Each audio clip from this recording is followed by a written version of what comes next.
Okay, Saya okay. tengok. Lepas tu saya try ambil. Waktu tu saya tak kerti bawa basikal. Masa tu kau tak pandai lagi bawa motor. Bawa basikal pun tak kerti.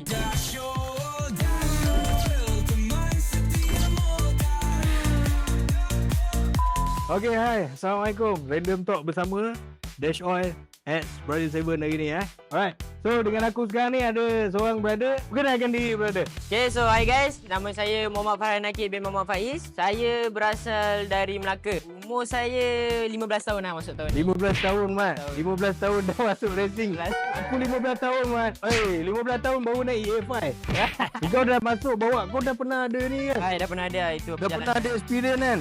Bila kau start masuk dunia pemotoran ni Mat? Saya start masuk dunia pemotoran ni apabila saya tengok ayah saya dulu dia ada buat macam abang tu usaha kereta, bateri semua tu. Dia ada beli satu motor kecil. Saya tengok motor kecil bukan bateri dia. Poket bike. Betul.